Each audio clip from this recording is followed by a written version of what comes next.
Honnêtement, hein, moi je comprends parfaitement. Que vous ne compreniez pas, c'est pas très grave. Moi je préfère que les cheminots, les cheminotes nous comprennent. Ouais, mais moi ce que je voudrais aussi, c'est que les gens qui consomment du train au quotidien vous comprennent et qu'il y ait peut-être une meilleure compréhension du mouvement. Pourquoi une grève aujourd'hui alors que vous négociez demain? Attendez, vous avez... Non mais... vous avez en face de vous une direction, mais vous pouvez répéter ce que vous voulez, nous, on vous pose les questions qu'on souhaite aussi. Vous avez en face de vous une direction qui a montré de l'ouverture. Et qui s'est fait. Mais vous sortez pas un flingue avant de négocier. Parce que là aussi, on s'est fait critiquer. Il y a eu un dialogue social, il y a eu un accord unitaire. La preuve, il a été convoqué, il s'est fait limoger avant l'heure. Et on est passé quand même pour encore un cheminot bashing en nous disant que c'était pas normal parce que voilà. Donc quand on fait grève, ça va pas. Quand il y a un accord unitaire et qu'il n'y a pas grève, ça ne va pas non plus. De toute façon, avec la SNCF et les cheminots et les cheminotes, ça ne va jamais. Parce que là, je crois qu'aujourd'hui, je suis désolé, il n'y a pas que le secteur ferroviaire qui est en grève. Aujourd'hui, au moment où on se parle, il y a le périscolaire. Si vous voulez, enfin, il y a évidemment dans les aériens. Oui. Il me semble pas qu'on leur explique qu'eux aussi, ils ont décidé que la date était bien moindre. Impact bien moindre. Ah non, mais après c'est autre chose. Après que ça fasse peur certains, qu'il y ait une action syndicale qui soit suivie très majoritairement, il y a une force syndicale à la SNCF, que vous le vouliez ou non, ça risque de durer encore un peu. Moi, je pose la question de Pascal d'une manière différente aussi, si vous voulez. Qu'est-ce que vous répondez à ces usagers, ces Français, qui disent nous, on estime que le droit de grève, ok, c'est un droit, mais qu'en fait, on l'utilise en dernier recours quand on n'arrive plus à négocier. Là, on n'a même pas tenté de négocier. Vous dites déjà, on fait le grève pour montrer qu'on est dans un rapport de force. Vous estimez pas quand même à ce moment-là que les usagers sont au milieu et sont pris en otage?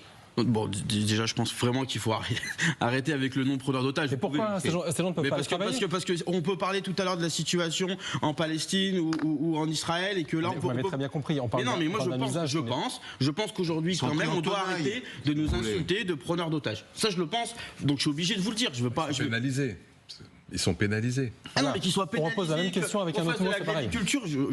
On peut utiliser d'autres mots, mais je pense que ça a un sens dans la période d'utilisation. Très bien, tenaille. Ils sont pris en tenaille. Qu'est-ce que vous répondez à ces Français? Mais moi, je réponds, et les Français et les Françaises en sont conscients parce qu'ils travaillent, ce sont des travailleurs et des travailleuses. Quand il y a une négociation sur n'importe quel sujet, à un moment donné, il faut ce qu'on appelle montrer les muscles, il faut construire un rapport de force. On a décidé de le faire aujourd'hui. Il faut vous planter. Attendez, on verra demain. On verra demain. Vous savez quoi? Vous pensez, mais vous pensez on n'aurait rien fait.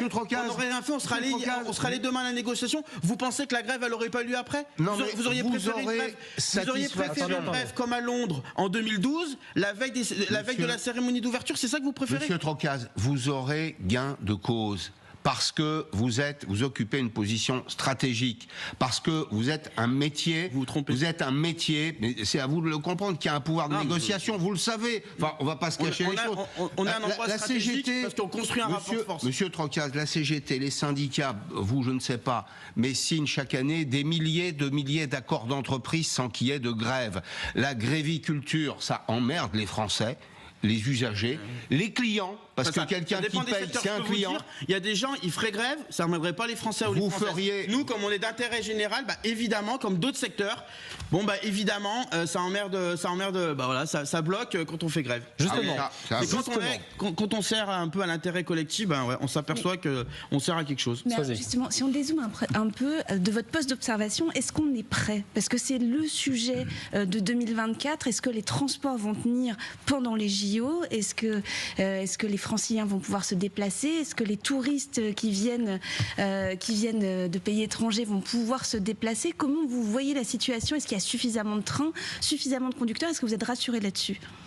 Alors nous, on a des réunions avec la direction d'entreprise parce que hormis on veut nous faire passer pour je ne sais quoi, des extrémistes ou quoi, depuis un an, on a des rendez-vous avec l'entreprise et on a fait des points. Alors moi, je suis pas la direction SNCF, moi je suis syndicaliste. On a fait des points sur la production. Oui, mais vous voyez bien ça. Non mais on sait qu'il y a des alertes, mais pas des alertes parce que le système ferroviaire, mais ça c'est pareil, on peut revenir sur des conflits. Il manque un peu de financement sur du réseau par exemple, sur le matériel. Le matériel en Transilien, je pense que les usagers usagères, ils préféraient avoir un meilleur matériel qui en gros, vous savez, la période août, elle sert à quoi normalement? Elle sert à réparer d'une manière un peu plus importante le matériel qui a été utilisé d'une manière assez offensive pendant toute l'année. Bon, ça va pas être le cas là, parce qu'au mois d'août, on a des craintes évidemment sur le matériel roulant, sur le matériel ferroviaire. Il y a aussi quand il y a la canicule, on voit bien quand il y a des problèmes de très forte chaleur, il y a un problème de réseau. Ça, c'est des problèmes qu'on a déjà alertés. Le seul souci, c'est que ça va être un peu plus crispant parce que c'est l'événement planétaire. Donc effectivement, on a des alertes. Après, les cheminots et les cheminotes, malgré toujours le faire passer par des jusqu'au boutistes, ils sont quand même attachés au service public ferroviaire, ils sont quand même attachés à ce que les Jeux Olympiques et Paralympiques se passent bien. On demande juste, là, on veut une trêve. Il y a des gens qui nous disent qu'ils veulent une trêve olympique. Elle ne se décrète pas, la trêve. Il faut juste la préparer, il faut juste la négocier. Et donc, c'est ce qui va se passer demain avec la direction d'entreprise. Il faut effectivement la négocier. La RATP, à la RATP, il y a une prime de 1 000 € brut, mais qui pourrait aller jusqu'à 2 500 € pour les conducteurs de métro et de RER. Est-ce que ça, c'est un format qui vous convient, c'est-à-dire un forfait et qui peut aller jusqu'à ces montants-là?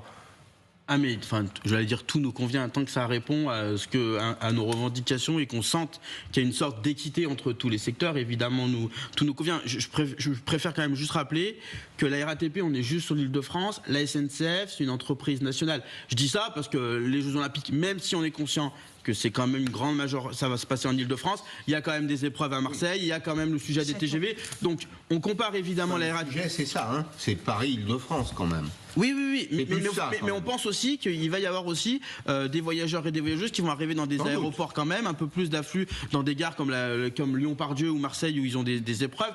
Donc, il ne faut pas comparer, on va dire, vraiment en miroir avec la RATP. Mais évidemment, on regarde ce qui se passe au niveau chez nos collègues de la RATP, avec qui, évidemment, on est aussi en contact du côté des syndicalistes et on voit aussi dans d'autres secteurs. Vous voulez la même chose pour tout le monde parce que eux, c'est 2500 pour les conducteurs de métro. Vous, conducteurs aiguilleurs... Ils ont vraiment fait des différences avec les professions. Nous, on veut qu'il y ait une équité avec tous les cheminots et les cheminotes déjà.